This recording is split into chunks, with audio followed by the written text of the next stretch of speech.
G'day cocktail lovers. This is called a sweet Virginia.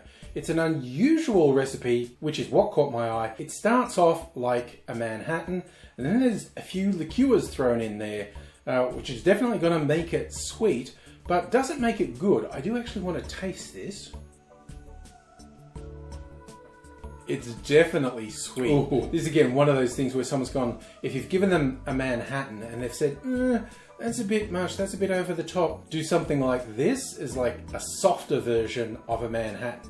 I'll take you through the ingredients. The recipe I found on the Difford's Guide said to use bourbon as the base. And what was interesting, in the comments, a couple of people have said, this is a bit sweet, actually a rye, just a slightly spicy rye, a higher proof rye, comes against the sweet stuff. And I thought, that sounded pretty smart because there's quite a few sweet ingredients in here.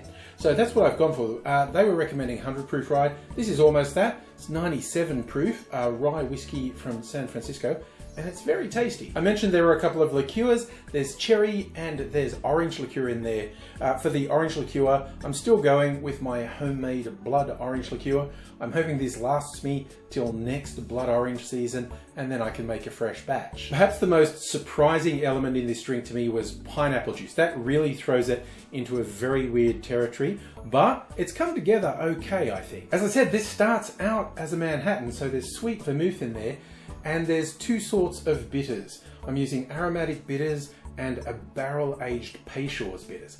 That's all the ingredients going in. Now I'll show you how to make it. In a shaker, put 1.5 ounces or 45 mils of the whiskey of your choice, then 2/3 of an ounce or 20 mils of cherry liqueur, then 1/2 ounce or 15 mils of orange liqueur, then 1/2 ounce or 15 mils of sweet vermouth, then 1/2 ounce or 15 mils of pineapple juice. Then we're doing 1 dash of aromatic bitters and 1 dash of Peychaud bitters. Add ice to the shaker, shake that good and hard for 10 or 15 seconds to chill and dilute the drink. And then I'm straining that into a chilled coupe. And for a garnish, I'm using some orange peel and a maraschino cherry on a skewer.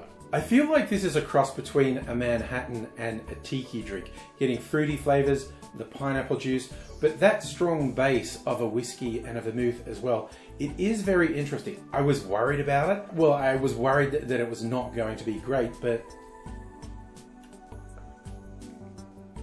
it's definitely sweet, but it's really pleasant. And if you want to try something a little bit different, an unusual mix of ingredients, I recommend you try a sweet Virginia, but I really recommend you come back again and see me sometime when I'll be making more cocktails. And I definitely want you to look after yourself in the meantime. Until I do see you again, I will say cheers.